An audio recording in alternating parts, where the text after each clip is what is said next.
നമസ്കാരം. വാർത്തകളിലേക്ക് സ്വാഗതം.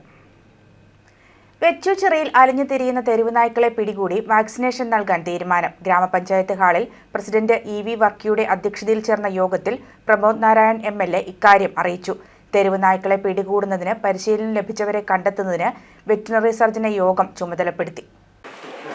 വെച്ചൂച്ചിറ ഗ്രാമപഞ്ചായത്തിൽ ഈ കഴിഞ്ഞ ദിവസങ്ങളിൽ ഉണ്ടായിട്ടുള്ള തെരുവുനായ ആക്രമണം, പേവിഷബാധ ഉൾപ്പെടെയുള്ള തെരുവുനായയുടെ ആക്രമണം ജനങ്ങളിൽ ആശങ്കയും ഭീതിയും സൃഷ്ടിച്ച ഒരു സാഹചര്യത്തിലാണ് ഇത്തരമൊരു യോഗം വളരെ അടിയന്തരമായി വിളിച്ചത്. ബഹുമാനായ വെച്ചൂച്ചിറ ഗ്രാമപഞ്ചായത്ത് പ്രസിഡന്റിൻ്റെ നേതൃത്വത്തിൽ ഗ്രാമപഞ്ചായത്ത് അംഗങ്ങളും മൃഗസംരക്ഷണ വകുപ്പിൻ്റെ ഡെപ്യൂട്ടി ഡയറക്ടർ ശ്രീ അജിത് ഉൾപ്പെടെയുള്ള വിദഗ്ധരും ഡോക്ടർമാരും ഈ യോഗത്തിൽ പങ്കെടുക്കുകയുണ്ടായി. നിലവിൽ ഗ്രാമപഞ്ചായത്ത് ഇതുമായി ബന്ധപ്പെട്ട് സ്വീകരിച്ച നടപടികൾ വിശദമായി യോഗം ചർച്ച ചെയ്തു. കഴിഞ്ഞ 8-ാം തീയതി മുതൽ വരുന്ന 20-ാം തീയതി വരെ പേവിഷബാധ പ്രതിരോധ കുത്തിവയ്പ് ഈ പ്രദേശത്ത് പൂർത്തീകരിക്കുന്നതിനുള്ള ക്യാമ്പുകൾ ഗ്രാമപഞ്ചായത്ത് വിവിധ വാർഡുകളിലായി, ആകെ 15 വാർഡുകളാണ്, 18 സ്ഥലങ്ങളിലായി നിലവിൽ സജ്ജീകരിച്ചിട്ടുണ്ട്. Veterinary surgeon doctor Anand, doctor MC എന്നിവരുടെ നേതൃത്വത്തിൽ ഈ ക്യാമ്പുകൾ നിലവിൽ നടത്തുന്നുള്ള ക്രമീകരണമാണ് ഗ്രാമപഞ്ചായത്ത് നടത്തുന്നത്. അതോടൊപ്പം അലഞ്ഞു തിരിയുന്ന നായ്ക്കളെ ഡോഗ് ക്യാച്ചേഴ്സിനെ ഉപയോഗിച്ചുകൊണ്ട് മൃഗസംരക്ഷണ വകുപ്പും ജില്ലാ പഞ്ചായത്തും ചേർന്ന് പരിശീലനം നൽകിയ ഡോഗ് ക്യാച്ചേഴ്സിനെ ഉപയോഗിച്ചുകൊണ്ട് മറ്റന്നാൾ മുതൽ ഇവരെ ഈ തെരുവുനായ്ക്കളെ പിടിച്ച് അവയെ വാക്സിനേറ്റ് ചെയ്യുന്ന ഒരു സ്പെഷ്യൽ ഡ്രൈവ് കൂടി നടത്താനാണ് ഇന്നത്തെ യോഗം തീരുമാനിച്ചത്. ഇതിനാവശ്യമായിട്ടുള്ള പരിശീലനം സിദ്ധിച്ച ആളുകളെ മൃഗസംരക്ഷണ വകുപ്പ് ലഭ്യമാക്കും. അവർക്ക് ആവശ്യമായിട്ടുള്ള റെമ്യൂണറേഷൻ, വാക്സിൻ ചെയ്യുന്ന വകുപ്പിനാവശ്യമായിട്ടുള്ള സൗകര്യങ്ങളും ഗ്രാമപഞ്ചായത്ത് ഇതുമായി ബന്ധപ്പെട്ട് സജ്ജമാണ്. ഏറ്റവും പ്രധാനപ്പെട്ട കാര്യം, നമ്മുടെ വീടുകളിൽ വളർത്തുന്ന നായ്ക്കളും അതോടൊപ്പം തന്നെ നമ്മൾ അരുമയായി വളർത്തുന്ന പൂച്ചകളും ഇതിനാവശ്യമായിട്ടുള്ള സമ്പൂർണ്ണമായ വാക്സിനേഷൻ ഏറ്റവും പ്രധാനമാണ്. നായ്ക്കളെ സംബന്ധിച്ച് മാത്രമാണ് നമുക്ക് ഉത്കണ്ഠപ്പെടുന്നത്. എല്ലാ ജനങ്ങളോടും ഞങ്ങൾ എല്ലാവരും അഭ്യർത്ഥിക്കുകയാണ്, നമ്മൾ വളർത്തുന്ന പൂച്ചയിൽ നിന്നും ഉണ്ടാകുന്ന ചെറിയ മാന്തൽ ഇതെല്ലാം ഇത്തരത്തിൽ രോഗം പകരുന്നതിന് കാരണമാകും. ആളുകൾ ഭയപ്പെടണം എന്നല്ല, പക്ഷെ പൂർണ്ണമായി വീടുകളിൽ വളർത്തുന്ന എല്ലാ വളർത്തുമൃഗങ്ങളെയും, പട്ടിയും പൂച്ചയും ഉൾപ്പെടെ വളർത്തുമൃഗങ്ങളെയും നിലവിൽ ക്രമീകരിച്ചിട്ടുള്ള വാക്സിനേഷൻ ക്യാമ്പുകളിലേക്ക് എത്തിക്കുന്നതിന് ആരും മടി കാണിക്കരുത് എന്ന് പ്രത്യേകമായി അഭ്യർത്ഥിക്കുക. തെരുവ് നായ്ക്കളെ പൂർണ്ണമായി വാക്സിനേറ്റ് ചെയ്ത് നായ്ക്കളിൽ നിന്നും മറ്റു മൃഗങ്ങളിലേക്ക് പേവിഷബാധ പകരുന്നതിനുള്ള ചെയിൻ കട്ട് ചെയ്യുക എന്നുള്ളതാണ് ഇക്കാര്യത്തിൽ ചെയ്യാൻ കഴിയുന്ന നിലവിലുള്ള പ്രോട്ടോകോൾ അനുസരിച്ച് ചെയ്യേണ്ട ഏറ്റവും അടിയന്തരമായ കാര്യം. അതിനുള്ള തീരുമാനങ്ങളാണ് ഇന്നത്തെ യോഗത്തിൽ പ്രധാനമായിട്ടും എടുക്കുന്നത്. വരുന്ന ചുരുങ്ങിയ ദിവസങ്ങൾക്കുള്ളിൽ ഈ വാക്സിനേഷൻ ക്യാമ്പുകളും സ്ട്രേ ഡോഗ്സിനുള്ള വാക്സിനേഷൻ ഡ്രൈവും പൂർത്തീകരിക്കുക എന്നത് പ്രധാനമാണ്. ഇതോടൊപ്പം നമ്മുടെ കുഞ്ഞുങ്ങൾ, ആ കുഞ്ഞുങ്ങൾക്ക് ഒരു ബോധവൽക്കരണം, കാരണം വീട്ടിൽ അരുമയായി വളർത്തുന്ന ഒട്ടേറെ മൃഗങ്ങളുണ്ട്. ഇതുമായി ബന്ധപ്പെട്ട് എന്തൊക്കെയാണ് ശ്രദ്ധിക്കേണ്ടത്, മുറിവുണ്ടായാൽ മുറിവ് എങ്ങനെയാണ് മാനേജ് ചെയ്യേണ്ടത്, ഈ കാര്യങ്ങൾ ശ്രദ്ധിക്കുന്നതിനുള്ള ഒരു ബോധവൽക്കരണ പ്രവർത്തനം മൃഗസംരക്ഷണ വകുപ്പും ആരോഗ്യ വകുപ്പും സംയുക്തമായി സ്കൂൾ അസംബ്ലിയിൽ അതിനോട് ചേർന്ന് നടത്താനും നമ്മൾ തീരുമാനിച്ചു. ആശുപത്രിയിൽ നിന്നും, വെച്ചൂച്ചിറ ആശുപത്രിയിലും അതുപോലെ തന്നെ നമ്മുടെ നിലവിലുള്ള വെറ്റിനറി മൃഗസംരക്ഷണ വകുപ്പിൻ്റെ സെൻ്ററുകളിലും കൂടുതൽ സജ്ജീകരണങ്ങൾ ഉറപ്പുവരുത്താനും തീരുമാനിച്ചിട്ടുണ്ട്. ക്യാമ്പുകൾ നടത്തുന്നതിന് കൂടുതൽ ജീവനക്കാരുടെ സേവനം വേണം എന്ന് ഗ്രാമപഞ്ചായത്ത് ആവശ്യപ്പെട്ടിട്ടുണ്ട്. അത് ലഭ്യമാക്കുന്നതിനായി മൃഗസംരക്ഷണ വകുപ്പ് ഡെപ്യൂട്ടി ഡയറക്ടർക്ക് നിർദ്ദേശം നൽകിയിട്ടുണ്ട്. നിലവിൽ നമുക്ക് ഉണ്ടായ സംഭവങ്ങൾ ആവർത്തിക്കാതിരിക്കുക എന്നാണ് പ്രധാനം. ഏറ്റവും പ്രധാനം പഞ്ചായത്ത് നടത്തുന്ന മാലിന്യമുക്ത പ്രവർത്തനങ്ങളിലും ജനങ്ങൾ സഹകരിക്കുക എന്നുള്ളതാണ്. എവിടെയും വലിച്ചെറിയുന്ന മാലിന്യം നായ്ക്കളുടെ എണ്ണം കൂടുന്നതിനും ഭക്ഷണം ലഭിക്കുന്നതിനാൽ ആ പ്രദേശത്ത് നായ്ക്കളുടെ ഒരു സാന്നിധ്യം കൂടുതൽ ഉണ്ടാകുന്നതിനും കാരണമാകുന്നു. സ്കൂളുകൾ ഉൾപ്പെടെ കുഞ്ഞുങ്ങൾ ഉച്ചഭക്ഷണം കഴിച്ചാൽ അതിൻ്റെ അവശിഷ്ടങ്ങൾ, ഭക്ഷണാവശിഷ്ടങ്ങൾ കൃത്യമായി പഞ്ചായത്ത് പറഞ്ഞിട്ടുള്ള ഹരിത പ്രോട്ടോകോൾ അനുസരിച്ചിട്ട് നിർമ്മാർജ്ജനം ചെയ്യുന്നു എന്ന് ഉറപ്പുവരുത്തേണ്ടത് പ്രധാനമാണ്. മാലിന്യ നിർമ്മാർജ്ജനത്തിൽ പഞ്ചായത്തിൻ്റെ ഹരിതകർമ്മ സേനയുമായി ആളുകൾ സഹകരിക്കുക എന്നതും പ്രധാനം. തെരുവ് നായ്ക്കളെയും പേവിഷബാധ നായ്ക്കളുടെയും ആക്രമണം ജനങ്ങളെ ഭീതിയിലായിരുന്നു. ഇതുമായി ബന്ധപ്പെട്ട് നമുക്കറിയാം ഒട്ടേറെ നിയമങ്ങൾ കേന്ദ്ര ഗവൺമെൻറ്റിൻ്റെയും സുപ്രീം കോടതിയുടെയും മാർഗ്ഗനിർദ്ദേശമുണ്ട്. മൃഗസ്നേഹികൾ കോടതികളെ സമീപിക്കുന്നത് വഴി, നിലവിലുള്ള നിയമങ്ങളുമായി ബന്ധപ്പെട്ട പ്രശ്നങ്ങൾ ഉയർത്തുന്ന വഴി നമുക്ക് ചില കാര്യം ഇടപെടുന്നുള്ള പരിമിതികളുണ്ട്. ആ പരിമിതികൾക്കുള്ളിൽ നിന്നുകൊണ്ട് നിലവിലുള്ള സർക്കാർ പ്രഖ്യാപിച്ചുള്ള പ്രോട്ടോകോൾ അനുസരിച്ച് ചെയ്യാവുന്ന മുഴുവൻ കാര്യങ്ങളും ചെയ്യാനാണ് ഗ്രാമപഞ്ചായത്തും വകുപ്പും ഇന്ന് MLA പങ്കെടുത്ത യോഗത്തിൽ പങ്കെടുത്ത മറ്റാളുകളും ഒരുമിച്ച് ചേർന്ന് തീരുമാനിച്ചിട്ടുള്ളത്. അതുമായി എല്ലാവരുടെയും സഹകരണം ഉണ്ടാകണം എന്ന് വിനയപൂർവ്വം അഭ്യർത്ഥിക്കുന്നു. വൈക്കത്ത് ഓടിക്കൊണ്ടിരുന്ന കാറിന് തീപിടിച്ചു. ആളപായമില്ല. വൈക്കം TV പുരം സ്വദേശികൾ തൃപ്പൂണിത്തുറയിൽ പോയി തിരികെ വരുന്ന വഴി ചെമ്പ് പെട്രോൾ പമ്പിന് സമീപമാണ് കാറിന് തീപിടിച്ചത്. വണ്ടിയിൽ നിന്ന് പുകയും കരിഞ്ഞ മണവും വരുന്നത് കണ്ട് വണ്ടി ഒതുക്കി നിർത്തി കാറിൽ നിന്ന് ഇറങ്ങിയപ്പോഴാണ് ഹുണ്ടായി കാറിന്റെ മുൻവശത്ത് തീ ഉയർന്നത്. ഉടനെ തന്നെ കാറിൽ ഉണ്ടായിരുന്നവർ ഇറങ്ങിയോടി. അതേസമയം തന്നെ കാറിന് പകുതിയിലധികവും തീപിടിച്ചു. വൈക്കത്ത് നിന്നും ഫയർഫോഴ്സ് യൂണിറ്റ് എത്തി തീയണച്ചു. 1 മണിക്കൂറോളം ഗതാഗതം പൂർണ്ണമായും തടസ്സപ്പെട്ടു. ചെമ്പ് പെട്രോൾ പമ്പിന് അടുത്താണ് സംഭവം നടന്നത്. കാറിന്റെ പുറകിലായി ഗ്യാസ് ടാങ്കർ ലോറി വന്നതും ജനങ്ങളിൽ ഭീതി പരത്തി. കൃത്യസമയത്ത് തീയണയ്ക്കാൻ കഴിഞ്ഞതും വലിയ അപകടം ഒഴിവാക്കി. വൈക്കം പോലീസും സ്ഥലത്തെത്തി.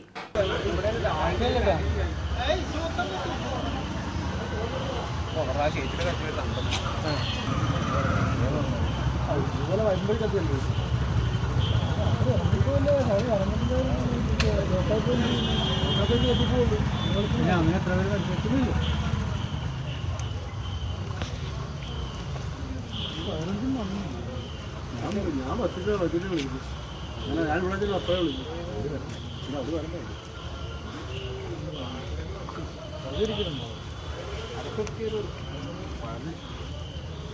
സമയാവുന്ന നിഷ്ക്രിയമായതുകൊണ്ട് എന്നാ പറ്റിയ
ഇടുക്കി കഞ്ഞിക്കുഴി പഞ്ചായത്തിലും ജലജീവൻ മിഷൻ പ്രവർത്തനങ്ങളുടെ പേരിൽ വൻ അഴിമതി. റോഡ് വക്കിൽ പൈപ്പ് സ്ഥാപിക്കുന്ന പ്രവർത്തനങ്ങളിലാണ് വൻ അഴിമതി നടക്കുന്നത്.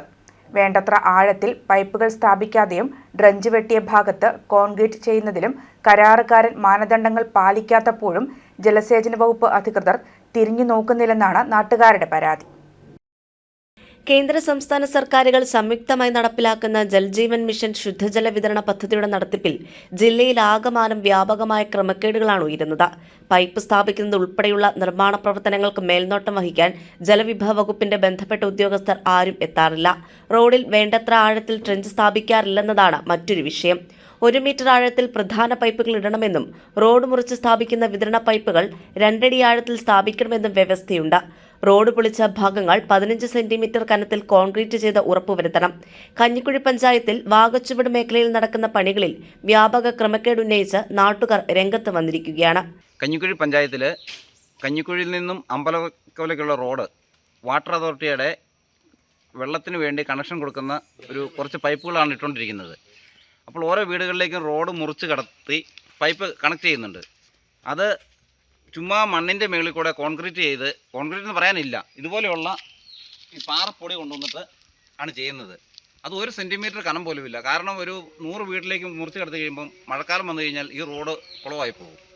അതുപോലെ തന്നെ സൈഡ് എടുക്കുന്നതെന്ന് പറഞ്ഞു കഴിഞ്ഞാൽ 15 സെൻറ്റിമീറ്റർ കനം വേണം. 15 സെൻറ്റിമീറ്റർ കനം വേണ്ടിടത്ത് 5 സെൻറ്റിമീറ്റർ പോലും ഇല്ല. അതുകൊണ്ട് ഈ റോഡ് വാട്ടർ അതോറിറ്റിയുടെ ജനങ്ങൾക്ക് വെള്ളം കിട്ടണം, ഇത് പദ്ധതി നല്ല രീതിയിൽ പോകണമെന്നാണ് നമ്മൾ പറയുന്നത്. പക്ഷേ എറണാകുളത്തൊരു കോൺട്രാക്ടറാണെന്ന് അറിയാൻ പറ്റിയത്, ഇത് മാനേജരില്ല, കുറേ ഭായിമാർ വരുന്നു, രാവിലെ വരുന്നു, വർക്ക് ചെയ്യുന്നു, അവർ പോകുന്നു. അവരോട് ചോദിക്കുമ്പോൾ ഹിന്ദി അറിയില്ലാത്തതുകൊണ്ട് ഇവിടെയുള്ള നാട്ടുകാർ പൊട്ടന്മാരാകുന്നു. ഇപ്പം എനിക്ക് ഹിന്ദി അറിയാവുന്നതുകൊണ്ട് ഞാൻ ചോദിച്ചു കഴിഞ്ഞപ്പോൾ പറയാണ് മാനേജറെ വിളിച്ചു വരുത്തി. മാനേജർ അപ്പോൾ അവർ പറയുന്നത് ഇതാണ് അവർക്ക് കിട്ടിയേക്കുന്ന എസ്റ്റിമേറ്റ് എന്ന് പറഞ്ഞു. എസ്റ്റിമേറ്റ് നോക്കി ഇത് മൊത്തം പാർപ്പിടിയാണ്. അതുകൊണ്ട് ഈ റോഡ് കോൺക്രീറ്റ് ഈ വെട്ടിമുടിക്കുന്ന റോഡ് പഞ്ചായത്തിൻ്റെ റോഡാണ്. അതുപോലെ തന്നെ അറിയാൻ കഴിഞ്ഞത് ഇത് പഞ്ചായത്തിൻ്റെ ഒരു പോർട്ടലിൽ കയറി പൈസ അടച്ചിട്ട് വേണം ഈ റോഡ് മുറിക്കാൻ. നമ്മൾ സാധാരണക്കാരായ ഒരു ജനം ഒരു പൈപ്പ് കണക്ഷൻ എടുക്കണമെങ്കിൽ പഞ്ചായത്തിൽ പോയി പൈസ അടച്ചതിന് ശേഷം സാക്ഷ്യം കിട്ടുള്ളൂ. ഇതങ്ങനെ ഒന്നുമില്ല. ഇത് വരുന്നു, മുറിക്കുന്നു, പോകുന്നു. അതുകൊണ്ട് അത് സുഗമ എന്ന പോർട്ടലിൽ കയറി ഇത് രജിസ്റ്റർ ചെയ്ത് പൈസ അടയ്ക്കണം. പക്ഷേ ഈ റോഡ് മുറിക്കുമ്പം അത് കൃത്യമായ രീതിയിൽ അതിൻ്റെ അളവ് ഒരു 15 സെൻറ്റിമീറ്ററിലും കോൺക്രീറ്റ് ചെയ്ത് നല്ല രീതിയിലാക്കണമെന്ന് മാത്രം നമുക്ക് പറയാനുള്ളൂ. പ്രധാന പൈപ്പുകൾ ഇടുന്നത് പലയിടത്തും 1.5 അടി മാത്രം ആഴത്തിലാണെന്നും റോഡ് മുറിച്ചിടുന്ന വിതരണ പൈപ്പുകൾ 20 സെന്റിമീറ്റർ പോലും താഴ്ത്തിയിടാത്തതുമൂലം പൈപ്പുകൾ എളുപ്പം തകരാറാകുവാനുള്ള സാധ്യതയും നാട്ടുകാർ ചൂണ്ടിക്കാട്ടുന്നു. 5 സെന്റിമീറ്റർ മാത്രം ഘനത്തിൽ കോൺക്രീറ്റ് ചെയ്ത കരാറുകാരൻ സ്വന്തം ലാഭം മാത്രം കണ്ട് പ്രവർത്തിക്കുമ്പോൾ വാട്ടർ അതോറിറ്റി ഉദ്യോഗസ്ഥരും ഗ്രാമപഞ്ചായത്ത് അധികൃതരും ക്രമക്കേടിന് കൂട്ടുനിൽക്കുകയാണെന്നുമുള്ള ആക്ഷേപമാണ് നാട്ടുകാരുടെ ഭാഗത്തു നിന്നും ഉയരുന്നത്. News bureau, Idukki. പെരുവ പിറവം റോഡിൽ രൂപപ്പെട്ട കുഴികൾ അടയ്ക്കാൻ ചെളി നിറഞ്ഞ മക്കിടാനെത്തിയ ഉദ്യോഗസ്ഥരെ തടഞ്ഞ് നാട്ടുകാർ. കഴിഞ്ഞ മാസവും ഇത്തരത്തിൽ പാറമക്കിട്ട് ഉദ്യോഗസ്ഥർ തടി തപ്പിയിരുന്നു. എന്നാൽ മഴ പെയ്തതോടെ റോഡ് ഉഴുതിട്ട പാടം പോലെ ആയി എന്നും കാൽനടയാത്രയും വാഹനയാത്രയും ദുഷ്കരമാണെന്നും നാട്ടുകാർ പറയുന്നു.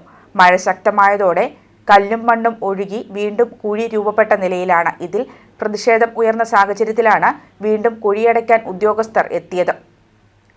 റോഡിലെ വലിയ കുഴിയും വെള്ളക്കെട്ടും മൂലം കഴിഞ്ഞ ദിവസം സ്കൂളിൽ കുട്ടികൾക്കെത്താൻ കഴിയാത്ത സാഹചര്യത്തിൽ സ്കൂളിന് അവധി പ്രഖ്യാപിക്കേണ്ടി വന്നിരുന്നു.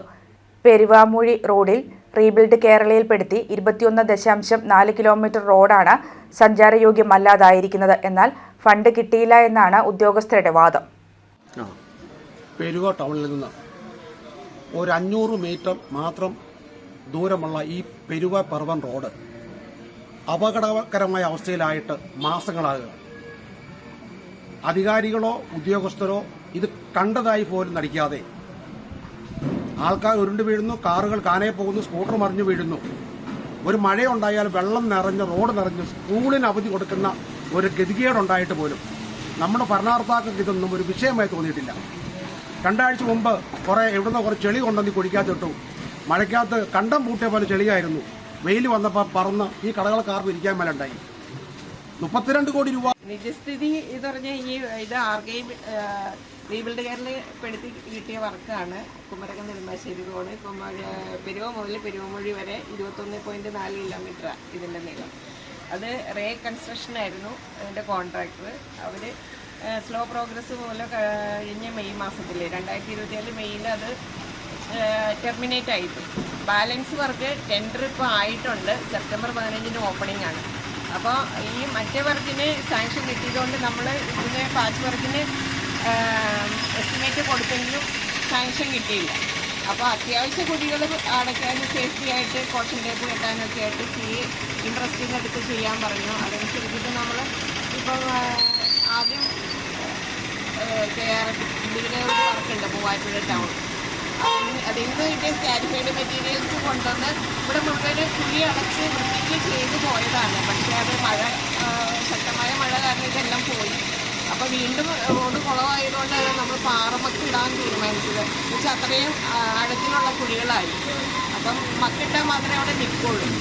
ഇപ്പം GSB ഇട്ടിട്ടുണ്ടെങ്കിൽ അതിൻ്റെ മഴ പെയ്ത് കഴിയുമ്പം പൊടിയെല്ലാം താഴേക്ക് ഇറങ്ങിയിട്ട് ഇതിപ്പോൾ ഞങ്ങൾ ഈ ടാക്സിൻ്റെ പൈസ മാത്രം മതി ഈ വഴി ശരിയാക്കാനായിട്ട്. ഞങ്ങൾ അടയ്ക്കണ നികുതി പണം മാത്രം മതി. പക്ഷെ അതുപോലും ചെയ്യാതെ ഇപ്പം ഇതിന് മെയിൻ്റനൻസിന് വേണ്ടിയിട്ട് ഈ വഴിക്ക് ചെയ്യണേക്കാളും കൂടുതൽ പൈസ ഇതിന് വേണ്ടിയിട്ട് മുടക്കി. ഇപ്പം ഓരോ പ്രാവശ്യം കൊണ്ടത് ഓരോ മിറ്റിലും പൊടിയും സാധനം കൊണ്ടിടും. അത് ഇവിടെ മഴ പെയ്യാതെ ഇരിക്കുമ്പോൾ വെയിലായി കഴിഞ്ഞാൽ പൊടിയായിട്ട് ഇവിടെ ആൾക്കാർക്ക് ഒരു ഇതിൽ കടക്കാരൊക്കെയാണ് ഭയങ്കര ബുദ്ധിമുട്ടാണ്. ഞങ്ങളുടെ വണ്ടി പണിയുടെ പൈസ മുഴുവനും കൊണ്ട് വർക്ക്ഷോപ്പിൽ കൊടുക്കാനുണ്ട്. വലിയ കുഴിയാണ്. ശരിക്കും പിടിച്ചിരുന്നില്ല ആൾക്കാർ തെറിച്ചു പോകും വണ്ടിയിൽ. അതേപോലത്തെ കുഴികളാണ് ഈ അമ്പലം തുടങ്ങി തിരുവനന്തപുരം. ഒരു ദിവസം കിട്ടുന്ന പൈസ മെയിൻ്റനൻസ് പോലും തന്നെ കൊടുത്തോണ്ടിരിക്കുക.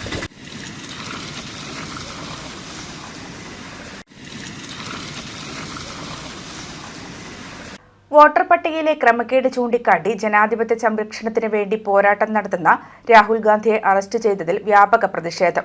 ബ്ലോക്ക് കോൺഗ്രസ് കമ്മിറ്റിയുടെ നേതൃത്വത്തിൽ തലയോലപ്പറമ്പിൽ നടന്ന പ്രതിഷേധ പ്രകടനത്തിലും പ്രതിഷേധാഗ്നിയിലും നൂറുകണക്കിന് പ്രവർത്തകർ പങ്കെടുത്തു. രാജ്യവ്യാപകമായി വോട്ടർ പട്ടികയിൽ കൃത്രിമം നടത്തി ജനാധിപത്യത്തെ അട്ടിമറിച്ച് അധികാരത്തിൽ തുടരുന്ന നരേന്ദ്രമോദി സർക്കാരിനെ പുറത്താക്കും വരെ രാജ്യവ്യാപകമായി വോട്ടർ പട്ടികയിൽ കൃത്രിമം നടത്തി ജനാധിപത്യത്തെ അട്ടിമറിച്ച് അധികാരത്തിൽ തുടരുന്ന നരേന്ദ്രമോദി സർക്കാരിനെ പുറത്താക്കും വരെ കോൺഗ്രസ് നടത്തുന്ന രണ്ടാം സ്വാതന്ത്ര്യ സമരമാണ് ഇപ്പോൾ നടക്കുന്നതെന്ന് പ്രതിഷേധ പ്രകടനം ഉദ്ഘാടനം ചെയ്ത് block Congress committee president MK Shibu പറഞ്ഞു. തലയോലപ്പറമ്പ് സെൻട്രൽ ജംഗ്ഷനിൽ നിന്നും ആരംഭിച്ച പ്രതിഷേധ പ്രകടനത്തിനും പ്രതിഷേധ അഗ്നിക്കും block president MK Shibu, Vijayamma Babu തുടങ്ങിയവർ നേതൃത്വം നൽകി. സെൻട്രൽ ജംഗ്ഷനിൽ നിന്ന് നൂറുകണക്കിന് പ്രവർത്തകർ പ്രകടനമായി തലയോലപ്പറമ്പ് പള്ളിക്കവല, പള്ളി റോഡ് വഴി മാർക്കറ്റ് വഴി സെൻട്രൽ ജംഗ്ഷന് എത്തിച്ചേർന്ന പ്രതിഷേധ പ്രകടനത്തിന് KJ സണ്ണി, മോഹൻ K തോട്ടുപുറം, കുമാരി കരുണാകരൻ, ജെസി വർഗീസ് തുടങ്ങിയവർ നേതൃത്വം നൽകി. നേരിയ ഭൂരിപക്ഷത്തിന് നമുക്ക് അധികാരം നഷ്ടപ്പെടുന്ന അവസ്ഥയാണ് ഉണ്ടായത്. ആ അവസ്ഥയിലേക്ക് എത്തിക്കാൻ വേണ്ടി ഇലക്ഷൻ കമ്മീഷനെ കൂട്ടുപിടിച്ചുകൊണ്ട് നടത്തിയ കൃത്രിമമായ വോട്ടർ പട്ടികയുടെ പരിഷ്കരണം അത് ഈ രാജ്യത്തെ ജനങ്ങളെയാകെ വഞ്ചിക്കുന്ന രീതിയിലേക്ക്, ഈ രാജ്യത്തെ ജനങ്ങളെയാകെ തകർക്കുന്ന രീതിയിലേക്ക് ആണ് ഇഷ്ടപ്പെട്ടത്. ഇവർക്കെന്ത് ജനാധിപത്യം, ഇവർക്കെന്ത് ഈ രാജ്യത്തോട് സ്നേഹം, ഇവർക്ക് എന്ത് വോട്ട്, അവർക്കൊന്നും അവർക്ക് പ്രശ്നമല്ല. അവർക്കുള്ളത് അവരുടെ വർഗീയത, അവരുടെ ജാതി, അവരുടെ മതം, അവരുടെ അധികാരം എന്നതിനപ്പുറത്ത് ഈ രാജ്യത്തോട്, ഈ രാജ്യത്തെ ജനങ്ങളോട്, ഈ രാജ്യത്തുണ്ടായ ജനാധിപത്യത്തോട്, ഈ രാജ്യത്തുണ്ടായ സ്വാതന്ത്ര്യത്തോട് ഒരു പങ്കും വഹിക്കാത്ത നരേന്ദ്രമോദിയുടെ ഭരണകൂടം ഈ രാജ്യത്തെ ജനങ്ങളുടെ ജനാധിപത്യ അവകാശം അട്ടിമറിക്കുമ്പോൾ ഇവിടുത്തെ ജനാധിപത്യം സംരക്ഷിക്കണമെന്നും ജനാധിപത്യ അവകാശം സംരക്ഷിക്കണമെന്നും വോട്ടർ പട്ടിക ശുചീകരിക്കണമെന്നും കൃത്യമായി തെരഞ്ഞെടുപ്പ് നടത്തണമെന്നുമാണ് ഇന്ത്യൻ നാഷണൽ കോൺഗ്രസും രാഹുൽ ഗാന്ധിയും ആവശ്യപ്പെട്ടത്. ഈ രാജ്യത്തെ ജനാധിപത്യം സംരക്ഷിക്കുന്നതിന് വേണ്ടി രാഹുൽ ഗാന്ധി നടത്തിയ നിരന്തരമായ പോരാട്ടങ്ങളുടെ ഭാഗമായിട്ടാണ് ഇന്നലെ അവിടെ ഡൽഹിയിൽ മാർച്ച് നടക്കുന്നത്. ആ മാർച്ചിൽ രാഹുൽ ഗാന്ധി അടക്കമുള്ള ഇന്ത്യയുടെ പ്രധാനമന്ത്രി, ഇന്ത്യയുടെ AICC പ്രസിഡന്റ് അടക്കമുള്ള മുഴുവൻ നേതാക്കളെയും അറസ്റ്റ് ചെയ്യുന്ന കാഴ്ചയാണ് നമ്മൾ കണ്ടത്. Kuravilangad Devamatha college 1997-2000 batch royal BCom ടീമിന്റെ റീയൂണിയൻ സ്നേഹക്കൂട് വ്യത്യസ്ത അനുഭവമായി.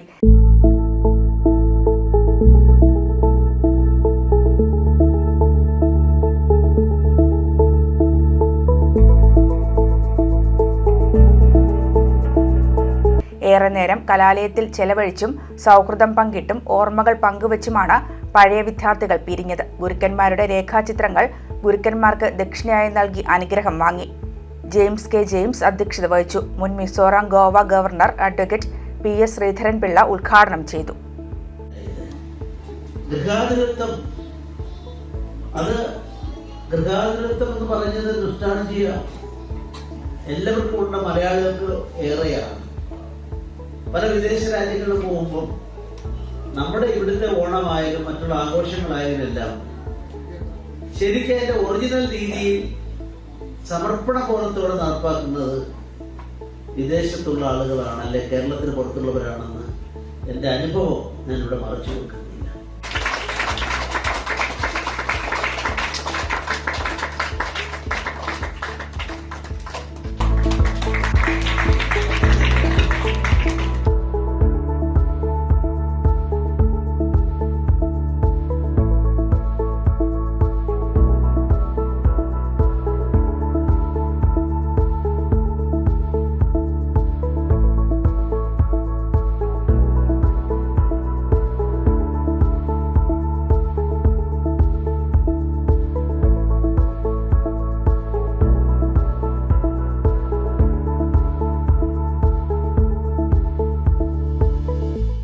സംസ്ഥാനത്ത് ഏറ്റവും കൂടുതൽ തുക മുടക്കിയുള്ള പോലീസ് സ്റ്റേഷൻ ചങ്ങനാശ്ശേരിയിൽ നിർമ്മിക്കുന്നു. 3.5 കോടി രൂപ ചെലവിൽ നിർമ്മിക്കുന്ന പുതിയ കെട്ടിടത്തിന്റെ ശിലാസ്ഥാപനം മുഖ്യമന്ത്രി പിണറായി വിജയൻ ഓൺലൈനായി നിർവഹിച്ചു.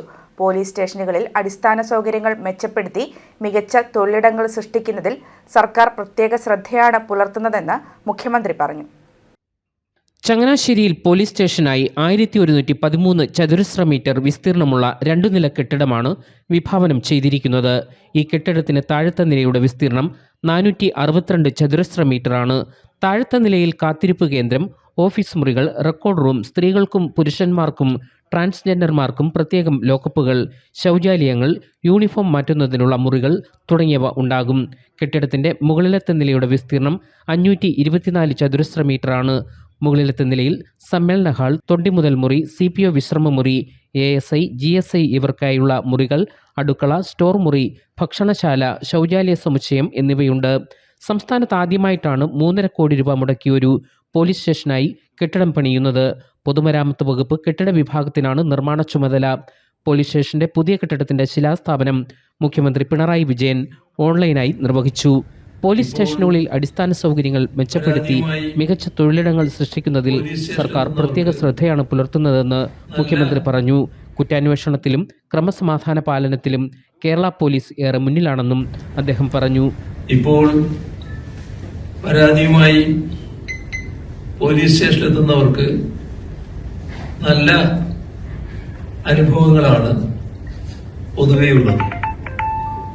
അവിടെ ഇരിക്കാൻ സംവിധാനങ്ങളുണ്ട്, സഹായിക്കാൻ ഹെൽപ്പ് ഡെസ്ക് ഉണ്ട്, സ്ത്രീകള്, കുട്ടികള്, ഭിന്നശേഷിക്കാർ ഇവർക്കെല്ലാം പ്രത്യേക സംവിധാനങ്ങൾ ഒരുക്കിയിട്ടുണ്ട്. ഇങ്ങനെ നോക്കിയാൽ വിവിധ ആവശ്യങ്ങൾക്കായി പോലീസ് സ്റ്റേഷനുകളിൽ എത്തുന്നവർക്കും ഉദ്യോഗസ്ഥർക്കും ഉപയോഗപ്രദമാകുന്ന സൗകര്യങ്ങൾ ഉപയോഗപ്രദമാകുന്ന തരത്തിൽ ഉൾപ്പെടുത്തി രൂപകൽപ്പന ചെയ്തിട്ടുള്ളവയാണ് പുതുതായി നിർമ്മിക്കുന്ന എല്ലാ കെട്ടിടങ്ങളും. ചങ്ങനാശ്ശേരി അരിക്കത്തിൽ കൺവെൻഷൻ ഹാളിൽ നടന്ന ചടങ്ങിൽ മന്ത്രി BN വാസവൻ അധ്യക്ഷനായിരുന്നു. അഡ്വക്കേറ്റ് ജോ മൈക്കിൾ MLA മുഖ്യപ്രഭാഷണം നടത്തി. കൊടിക്കുന്നിൽ സുരേഷ് MP ഓൺലൈനായി ചടങ്ങിൽ പങ്കെടുത്തു. പൊതുമരാമത്ത് കെട്ടിട വിഭാഗം chief engineer Deepu N report അവതരിപ്പിച്ചു. Ernakulam range DIG Satheesh Bino, Kottayam additional SP AK Viswanathan, Changanassery DYSP KP Tomson, Changanassery municipal chairperson Krishnakumari Rajasekharan, ward councillor Benny Joseph, Kerala police officers association ജില്ലാ secretary Saleem Kumar KC, Kerala police association ജില്ലാ സെക്രട്ടറി അനൂപ് അപ്പുക്കുട്ടൻ തുടങ്ങിയവർ ചടങ്ങിൽ പങ്കെടുത്തു. News bureau, Changanassery. Kottayam Nagampadam bus സ്റ്റാൻഡിൽ പൊതു ശൗചാലയം നിർമ്മിക്കുക, ശൗചാലയം ഭിന്നശേഷിക്കാർക്കും ഉപയോഗിക്കാവുന്ന തരത്തിൽ നിർമ്മാണം പൂർത്തീകരിക്കുക തുടങ്ങിയ ആവശ്യങ്ങൾ ഉന്നയിച്ച് ഓൾ ഇന്ത്യ ഫോർവേഡ് ബ്ലോക്ക് ജില്ലാ കളക്ടർക്ക് നിവേദനം നൽകി. ഒപ്പുശേഖരണ പരിപാടി ഓൾ ഇന്ത്യ ഫോർവേഡ് ബ്ലോക്ക് ജില്ലാ സെക്രട്ടറി സജി നാഗമ്പടം ഉദ്ഘാടനം ചെയ്തു. മണ്ഡലം സെക്രട്ടറി അനിയച്ചൻ മാവിളങ്ങ്, UGC ജില്ലാ സെക്രട്ടറി ബാബു പാക്കിൽ, ജില്ലാ കമ്മിറ്റി അംഗങ്ങളായ Arun Kottayam, Joy Ettumanoor, baby John, Jamal John, Roy എന്നിവർ പരിപാടികൾക്ക് നേതൃത്വം നൽകി. ഈ നാഗമ്പടം ബസ് സ്റ്റാൻഡിന്റെ ഈ ശോചനീയാവസ്ഥ, ശൗചാലയത്തിന്റെ ശോചനീയാവസ്ഥ 4-5 മാസത്തോളമായി നമ്മൾ അനുഭവിക്കാൻ തുടങ്ങിയിട്ട്. ഈ സ്ഥാപനം ഇവിടെ 5000, 6000 അല്ല 10,000 കണക്കിന് ആൾക്കാർ ഡെയിലി വന്നു പോകുന്ന ഒരു സ്ഥലമാണ് കോട്ടയം നാഗമ്പടം ബസ് സ്റ്റാൻഡ്. ഈ ബസ് സ്റ്റാൻഡിൽ പ്രാഥമിക കാര്യം നിർത്തിയെടുത്തുവാൻ വനിതകൾക്കാകട്ടെ, കൊച്ചുകുട്ടികൾക്കാകട്ടെ, അംഗപരിമിതർക്കാകട്ടെ വളരെ ബുദ്ധിമുട്ടുന്ന ഈ അവസരത്തിൽ ഈ മുനിസിപ്പാലിറ്റിയുടെ ഈ അനാസ്ഥയ്ക്കെതിരെ ഒരു ഒപ്പുശേഖരണവുമായി ബന്ധപ്പെട്ടാണ് കോട്ടയം മണ്ഡലം കമ്മിറ്റി ഈ പരിപാടി ഇവിടെ ആരംഭിച്ചിരിക്കുന്നത്. പ്രിയ സഖാക്കളെ, നമുക്കറിയാം, നമ്മളെല്ലാവരും മനുഷ്യരാണ്. നമ്മുടെ സഹോദരിമാരുമായിട്ടും നമ്മുടെ ജീവിത പങ്കാളിമാരും ഒക്കെ ആയിട്ട് അന്യ സ്ഥലങ്ങളിലേക്ക് നമ്മളെ കയറി ചെല്ലുമ്പോൾ ഒരു പെട്ടെന്നൊരു പ്രാഥമിക ആവശ്യം വരെ ഉണ്ടാകുന്ന ബുദ്ധിമുട്ടുകൾ നമുക്കറിയാം. ഈ കോട്ടയം മുനിസിപ്പാലിറ്റിയുടെ ഈ അനാസ്ഥയ്ക്കെതിരെ ഈ ഇവിടുത്തെ പൗരന്മാർ ഒന്നിച്ചു നിന്നാൽ എത്രയും പെട്ടെന്ന് ഈ സ്ഥാപനം